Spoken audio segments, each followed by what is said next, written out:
आर्या श्रीमती दुलारी Singh college के YouTube channel पर आप सभी लोगों का बहुत बहुत स्वागत है। डीएलएड बीटीसी 4 सेमेस्टर के यह गणित विषय का लेक्चर, जिसमें आज हम लोग अपने 9वें अध्याय के चौथे पार्ट वीडियो में दो चर रैखिक समीकरण के बारे में सीखेंगे। इसके पहले हमने आपको 3 वीडियो पढ़ाया। थोड़ा सा हम आपके लिए प्रैक्टिस करवा देते हैं। हमने कहा था थोड़ा ये टॉपिक ख़त्म हो गया है, लेकिन इसका एक्सरसाइज से क्वेश्चन कुछ हैं और पीछे भी आपका एक्सरसाइज छूटा हुआ क्वेश्चन है सभी एक्सरसाइज के। तो जैसे 1-2 पार्ट ख़त्म कर लेते हैं और उसके बाद हम आपके पीछे जो भी टॉपिक है उसका सभी एक्सरसाइज को आपको धीरे धीरे करवाते रहेंगे, जिससे आपका एग्ज़ाम में बढ़िया सा हो जाए, क्वेश्चन सॉल्व हो जाए और आपका तैयारी हो जाए। तो आपका बस वीडियो जैसे पार्ट ख़त्म होगा अभी कुछ समय पश्चात, कुछ दिन बाद, तो हम आपका वीडियो धीरे से शुरू से पूरा जितने भी प्रश्नावली के सवाल हैं उन सभी प्रश्नावलियों को आपको पूरे हल करके वीडियो पे भेजेंगे। तो आज हम कुछ सवाल ले लेते हैं जो 2 रैखिक समीकरण पे हैं। आइए हम लोग उनको सीखते हैं और जानते हैं कि हम कैसे उनको हल करते हैं। यह आपके लिए लिया गया प्रश्न है, अच्छे प्रश्न लिए गए हैं। जैसा कि इसके पहले वाले वीडियो में हमने आपको बताया था कि रैखिक समीकरण को, 2 चर रैखिक समीकरण को हल करने की जो हमारे पास विधियां हैं वो 2 हैं। एक तो हमारा विलोपन विधि था, दूसरा प्रतिस्थापन विधि था। विलोपन विधि और प्रतिस्थापन विधि में हम सवालों को कैसे हल करते हैं, हमने इसको आपको पिछले वीडियो में बताया भी था, इसके कंसेप्ट को। आइए इसका प्रैक्टिस करवाते हैं आपको, जिससे अलग अलग तरीके को जो भी सवाल पूछे जाते हैं उनको आप लगाने की तरीका सीख जाइए। तो देखिए आपके सामने यहाँ से क्वेश्चन दिया हुआ है। क्वेश्चन आपको ये दिया हुआ है कि 3x + 2y = 0 और एक दिया हुआ है 2x + y = 1 दिया हुआ है। मतलब ये 2 रैखिक समीकरण, 2 चर रैखिक समीकरण आपको दे दिया गया है और दोनों चर रैखिक समीकरण में आपसे ये पूछ रहा है क्वेश्चन कि आप इसे प्रतिस्थापन विधि से हल कीजिए। तो हमने आपको बताया था प्रतिस्थापन विधि से कैसे हल करते हैं। तो आप 2 समीकरण बना लीजिए। पहले को मान लीजिए समीकरण 1 और दूसरे को मान लीजिए समीकरण 2। आपने दोनों समीकरण को मान लिया। अब क्या करेंगे आप, प्रतिस्थापन विधि में क्या करते हैं, किसी समीकरण, चाहे वो आप 1 से, वो चाहे आप 2 से, किसी एक समीकरण से x या y के मान को हम हटाते हैं। तो वहाँ से हम समीकरण 2 में हमें थोड़ा सरल है, तो हम क्या करते हैं, समीकरण 2 से हम यहाँ से x को प्रतिस्थापित कर लेते हैं। तो आपका यहाँ समीकरण 2 में जो दिया है 2x + y = 1, यहाँ से जब आप इस y को रोकेंगे तो यहाँ से 2x को प्रतिस्थापित कीजिए, अर्थात 2x को आप दाएं पक्ष में भेज दीजिए। तो ये 2x जब आपका दाएं पक्ष में जाएगा तो -2x हो जाएगा, -2x हो जाएगा। तो यहाँ से आपने देखा एक इसे समीकरण बना लीजिए जो आपका समीकरण 3 हो गया, अर्थात 2x + y = 1, ये आपका एक समीकरण बन गया। अब आप क्या करेंगे, जो इस मान को आपने y के मान को निकाला है, इस y के मान को किसी समीकरण चाहे 1 में और चाहे आप 2 में इसको रख दीजिए। तो जब इसको रखेंगे आप तो देखिए समीकरण 1 से जब आप y का मान रखेंगे तो जहाँ y है यहाँ आपको 1 - 2x रखना है।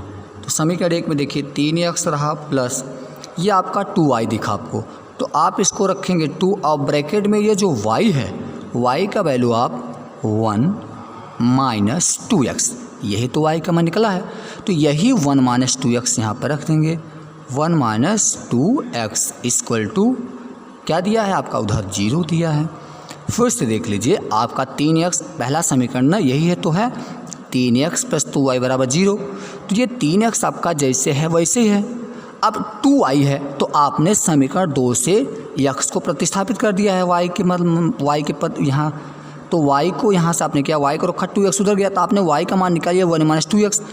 अब यही जो आपने y का मान 1 - 2x निकाला है यही समीकरण 1 में रख रहे हैं जहाँ पे y है, तो ये 2 रहा आपका। अब y का वैल्यू आपने 1 - 2x रख दिया, तो अब आप इसको हल कर लीजिए। तो ये आपका 3x हो गया प्लस 2 का गुणा इसमें करेंगे 2 हो जाएगा, माइनस 2 दूनी 4x बराबर 0 हो गया। अब आप क्या करेंगे, तो ये 3x है उसमें से 4x जब घटाएंगे तो 3x से 4x जाएगा तो -x और बराबर 0 हो जाएगा। अब आप इस x को उधर पक्षांतर कीजिए तो आ जाएगा 2 बराबर x। तो इस तरीके से आपने देखा कि आपका x का वैल्यू यहाँ पर आ गया, अर्थात x बराबर कितना आया, तो आपने देखा कि x बराबर आपका 2 आ गया। क्लियर हुआ। अब x बराबर 2 आया तो इसी x बराबर 2 के मान को चाहे समीकरण 1 में, चाहे 2 में, चाहे 3 में, आप किसी भी समीकरण में इस निकले हुए x के मान को रख सकते हैं। तो समीकरण 3 में आप रखेंगे तो आपको सरलता थोड़ा मिल जाएगी। तो समीकरण 3 में आप क्या करेंगे, x के मान को रख देंगे। तो x का मान 2 आया है तो समीकरण 3 में रख दीजिए, तो y बराबर 1 है आपका 1 वाला, तो 1 में 1 लिखा, माइनस अब आपका 2x है तो 2 और गुणे x मतलब 2 आपने निकाला है, तो y इक्वल टू हो जाएगा 1 - 2 2 = 4 मतलब 2 दूनी 4। अब 1 में से 4 घटाएंगे तो -3 आएगा। तो आपने देखा यहाँ से x का वैल्यू 2, y का वैल्यू -3 आपका आंसर आ गया। तो इसी तरीके से हमेशा प्रतिस्थापन विधि में हम लोग हल करते हैं। प्रतिस्थापन विधि में चाहे आप समीकरण 1 से, चाहे आप समीकरण 2 से, आसानी से आप इसको प्रतिस्थापित कर सकते हैं। उसके बाद जिस समीकरण से प्रतिस्थापित करते हैं उसको छोड़ करके उसके अगले वाले समीकरण में उसको रखते हैं। तो अब देखिए अगला वाला दिया है आपको x - y बराबर -6 और दूसरा समीकरण आपको दिया है x + y बराबर -18। ये आपका 2 समीकरण हो गया। अब क्या करना है आपको, अब दोनों को हल करना है। तो इसे अगर विलोपन से हल करना होता तो हम इसे डायरेक्ट जोड़ देते, y कट जाता, लेकिन हमें ऐसा नहीं करना है। हमें क्या करना है, समीकरण 1 और 2 से हमें प्रतिस्थापन विधि से हल करना है। तो प्रतिस्थापन विधि में क्या करते हैं, हमने बताया है कि x और y 2 चर हैं, तो इसमें से किसी एक चर को प्रतिस्थापित करते हैं, अर्थात वहाँ से हटा देते हैं। तो आप समीकरण 1 से चलिए, समीकरण 1 से y को प्रतिस्थापित कीजिए। तो समीकरण 1 से जब y को प्रतिस्थापित करेंगे, अर्थात ये जो -y है आपका, इस -y को दाएं पक्ष में भेज दीजिए तो आपका x बचेगा। x इक्वल टू ये -y उधर जाएगा +y हो जाएगा, और वो -6 आपका उधर पहले से बचा है, तो ये समीकरण 3 हो गया। तो आपने समीकरण 1 से y का पक्षांतर कर दिया, अर्थात उससे प्रतिस्थापित किया, तो x हो गया आपका। अब आपने x का वैल्यू निकाल लिया, चूँकि x इक्वल टू y -6 हो गया। अब इस x के मान को उठा करके आपने किस समीकरण से इसे प्रतिस्थापित किया है, तो ध्यान से देखेंगे तो 1 से आपने प्रतिस्थापित किया है। तो समीकरण जो आपने x में रखा, 1 में 1 से निकाला है x का मान, इसी को आप 2 में रख दीजिए, अर्थात जहाँ पे आपका x है वहाँ पे आपको y -6 रखना है। तो ये देखिए समीकरण 1 में x है आपका ये, तो यहाँ पे आप क्या रखेंगे, y -6 रखेंगे और प्लस y दिया ही है, बराबर -18 आपका दाएं पक्ष में दिया ही है। अब आप देखिए y और ये y आपका जोड़ करके 2y हो गया। अब ये जो -6 है उधर जाएगा, +6 हो गया और -18 हो गया। अब 2y बराबर हो गया, 6 में 18 घट गया, -12 आ गया। तो y इक्वल टू कितना आएगा, 2 से कटा दीजिए आप, -6 आपका आ गया। तो इस तरीके से आपने देखा आपका y का वैल्यू आपके सामने आ गया। अब जब y का वैल्यू आपका आ गया तो आप क्या करेंगे, y इक्वल टू -6 आया। अब इस y के मान को उठा करके किसी समीकरण रख दो, तो समीकरण 3 में रख दीजिए, आपका सरल हो जाएगा। तो जब आप समीकरण 3 में रखेंगे, समीकरण 3 में क्या रखेंगे, y का मान रखने पर, तो समीकरण 3 में जहाँ पे y है वहाँ पे आपको -6 रखना है, क्योंकि y के बाद आपने -6 निकाला है। तो जहाँ समीकरण आप ऐसा है कि नहीं तीन में रखें, आप 1 में भी रख सकते हैं, 2 में भी रख सकते हैं, कोई प्रॉब्लम नहीं होगी आपको। तो y बराबर -6 आपने रख दिया, 3 में थोड़ा सरल है इसलिए रख दिया हमने। तो x इक्वल टू क्या है, x इक्वल टू देखो समीकरण 3 तो यही तो है, x बराबर y -6। तो ये आपका जो y है वहाँ पर आपको -6 रखना है, -6 रख दीजिए। अब अगला ये माइनस लगा है तो माइनस लगा हुआ है 6। अब x इक्वल टू -6 और -6 आपका कितना हो गया, -12 हो गया। तो इस तरीके से आपने देखा x इक्वल टू -12, ये आपके दिए हुए समीकरण में x का मान आ गया। क्लियर हुआ?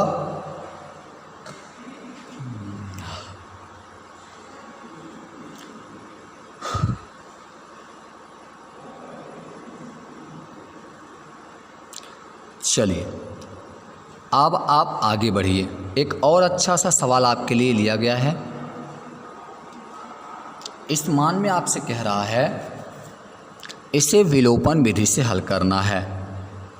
आप जब इसे विलोपन विधि से हल करेंगे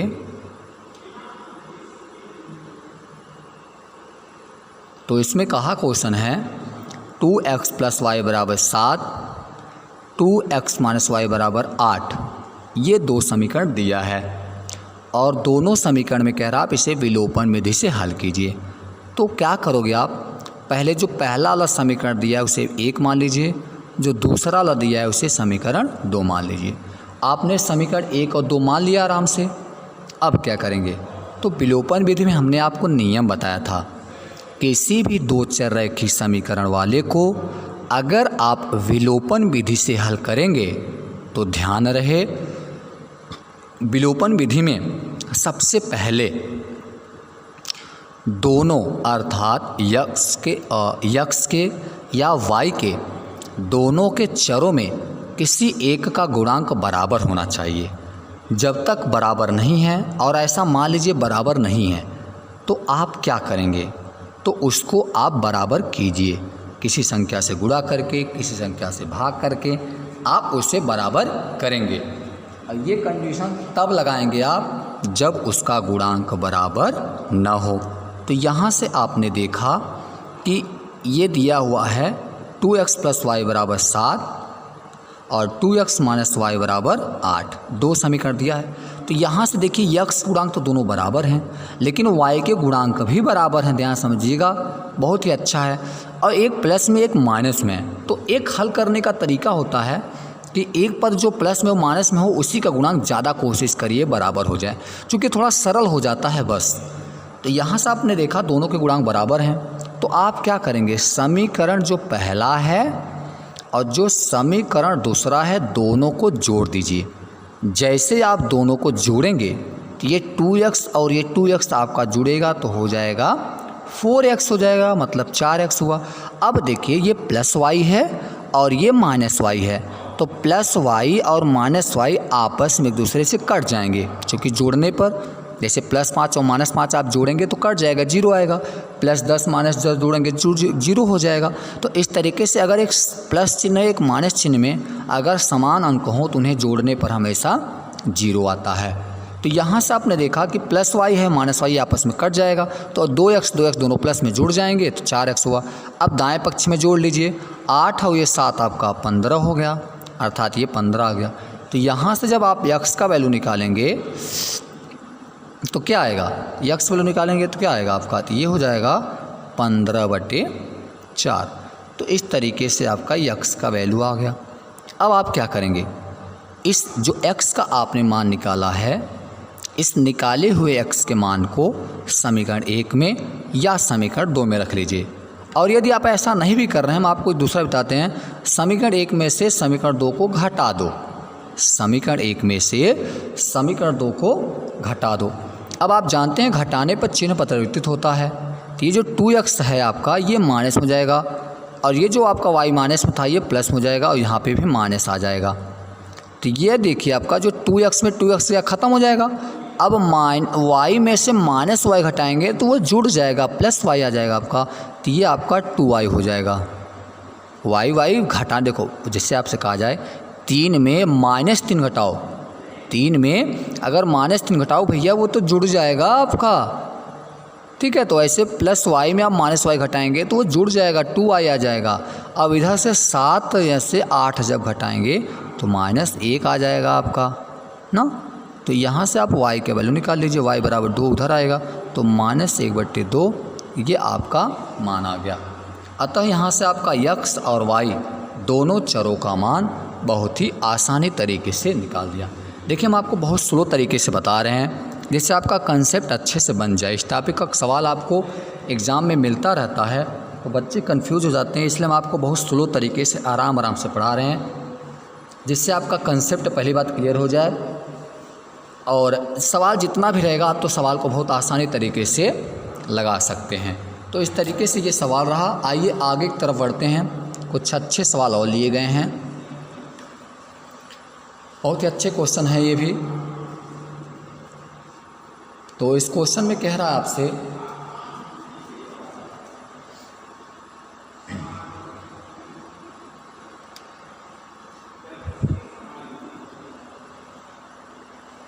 ये आपसे क्वेश्चन ये कह रहा है कि एक आयत है, उसकी लंबाई चौड़ाई से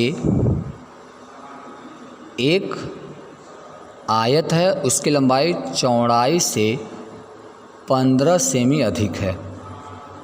15 सेमी अधिक है। कहने का क्या मतलब है कि जो लंबाई उसका होगा वो चौड़ाई से 15 अधिक होगा, अर्थात लंबाई निर्भर कर रहा है उसके चौड़ाई पर, क्योंकि यहाँ पे जो लंबाई है वो निर्भर है। अब जैसे आपने लिखा चौड़ाई अगर 1 होगा तो उसकी लंबाई उससे 15 अधिक होगा, मतलब वो 16 हो जाएगा। अगर आपकी चौड़ाई 2 होगा तो उसकी लंबाई उससे 15 अधिक होगा, 17 हो जाएगा। जैसे आपका लंबाई 5, अगर आपका चौड़ाई 5 होगा तो उसका जो लंबाई आएगा उससे 15 अधिक अर्थात 20 आ जाएगा। तो यही सवाल का मतलब कह रहा है। तो अब आप करेंगे क्या, ऐसे सवाल को हल करते समय जिस राशि पर निर्भर हो आप हमेशा उसी को मानेंगे। माना इसका जो चौड़ाई है वो कितना है, x है, और इसका जो लंबाई है वो कितना है, वो कितना हो जाएगा आपका लंबाई इसका, तो आपका जो लंबाई आ जाएगा वो हो जाएगा, तो चौड़ाई मान लिया x हो गया तो इसका जो लंबाई आएगा वो हो जाएगा x + 15, x + 15, मतलब उसकी चौड़ाई से 15 अधिक लंबाई है। अगर चौड़ाई x है तो उसका लंबाई x + 15 हो जाएगा। अब इसमें क्या कह रहा है, अब इसमें क्या कह रहा है, और आप इसे चाहें तो 2 चररेखीय समीकरण से भी लगा सकते हैं आप, ठीक है। जैसे इसे 2 चररेखीय समीकरण से लगाएंगे तो कैसे लगाएंगे, तो माना चौड़ाई x हो गया और लंबाई इसका y हो गया आपका। तो अब क्या कह रहा है, देखो प्रश्नानुसार आयत की जो लंबाई है, लंबाई मतलब y हो गया आपका, और वो चौड़ाई मतलब x से 15 अधिक है। तो आप इसको उधर भेज दीजिए, तो आप इसको इधर लाएंगे तो हो जाएगा y - x = 15। ये एक समीकरण बन गया आपका। फिर आगे क्वेश्चन क्या कर रहा है, अब कह रहा है कि यदि इसका आयत का परिमाप 60 सेमी हो। अब आप जानते हैं कि जो आयत होता है, आयत का परिमाप का फार्मूला होता है लंबाई प्लस चौड़ाई ब्रैकेट में 2। अब इसका परिमाप दिया है 60 ब्रैकेट बाहर 2, लंबाई आपका दिया है x और चौड़ाई आपका है y। अब 2 से कटाएंगे तो ये 30 बार में हो जाएगा, तो x + y = 30 आ गया। अब इसको यहाँ पर रख दीजिए तो x + y = 30 हो गया। ये समीकरण आपका 2 बन गया। अब क्या करेंगे, तो समीकरण 1 और 2 बन गया। अब दोनों समीकरण में गुणांक देखिए आप, यहाँ ऐसा नहीं है कि आपको विलोपन सेट करना है या प्रतिस्थापन सेट करना, ऐसा कुछ नहीं है। तो आप क्या करेंगे, समीकरण 1 में और समीकरण 2 से आप इसे देखिए, तो आप इसको जोड़ दीजिए, चूँकि एक माइनस एक प्लस में दिख रहा है। समीकरण 1 धन 2, समीकरण 1 धन 2, एक और को जोड़िए तो ये जो देखो आपका y दोनों प्लस में है, तो y जुड़ जाएगा, x माइनस प्लस में तो कट जाएगा, ये आपका 2y आ जाएगा। तो 2y बराबर हो जाएगा 15 और 30 कितना हो गया 45। तो यहाँ से आपका जो y आ जाएगा वो 45/2 आ जाएगा। 45/2 का मतलब 22.5 आ गया इसका। ये तो आपका आ गया चौड़ाई। अब पूछा है लंबाई निकालो इसका, तो लंबाई आप निकालोगे यहाँ से देखो 2y बराबर 45 है, तो यहाँ से आप निकाल सकते हो समीकरण 1 से निकाल लीजिए आप। जब समीकरण 1 से निकालेंगे तो देखिए 2y बराबर 15 है, तो यहाँ पर रख दीजिए y का वैल्यू आप रख दीजिए 45/2 माइनस x इक्वल टू 15 है। अब 45/2 अब 15 को इधर लाइए -15 और इस x को उधर भेजिए +x हो गया। अब 45 तो 2 में गुणा करिए, इसमें 15 दूना 30, तो 45 में जब 30 घटाएंगे तो आपका आ जाएगा 15/2 बराबर x। यही आपका चौड़ाई आ जाएगा। 15/2 का मतलब 7.5 सेंटीमीटर। तो इस तरीके से आपका लंबाई और चौड़ाई दोनों आ गया। तो इसका लंबाई आ गया 22.5 और इसका चौड़ाई आ गया इसका 7.5। आप देख लीजिए इसका जो लंबाई आया है वो चौड़ाई से 15 अधिक है कि नहीं, चूँकि चौड़ाई इसका आया है 7.5, लंबाई आया है 22.5, तो इसके चौड़ाई से जो इसका लंबाई है वो देखो 15 अधिक नहीं है, अधिक हो गया। तो इस तरीके से आपके सवाल का जांच भी हो गया और सवाल आपका सत्य हो गया। क्लियर हुआ? तो चलिए अब ये कुछ सवाल हमने आपको लिया। ये सवाल आपको दिया गया है सीता व गीता के आय का अनुपात 4:3 है, उनके व्यय में अनुपात 3:2 है। यदि प्रत्येक 5,000 रुपये प्रतिमाह बचाते हैं तो उनकी अलग अलग आय बताओ। ये सवाल आपके लिए है, ये हमें इंतज़ार रहेगा, आप इसे ट्राई करोगे, लगाओगे और हम इसे अगले वीडियो में देखेंगे आपका आंसर, फिर अगले वीडियो में सवाल को सॉल्व करके भेजेंगे। सो आप लोग इसे लगा के इसका आंसर हमें ज़रूर भेजेंगे आप लोग। क्लियर है? तो चलिए ये सवाल आप इसे लगाएंगे और नहीं अगर आया आपका तो हम इसको सवाल को फिर से आपको लगा के भेज देंगे अब। ठीक है? तो चलिए इस वीडियो को समाप्त करते हैं। ऐसे आपको सवाल बहुत सारा मिलता रहेगा और आप सभी लोग अच्छे से अपनी पढ़ाई करते रहिएगा। कोई प्रॉब्लम होने पर कमेंट बॉक्स में कमेंट करिएगा, कोई भी दिक्कत हो उसका समस्या का समाधान किया जाएगा। धन्यवाद।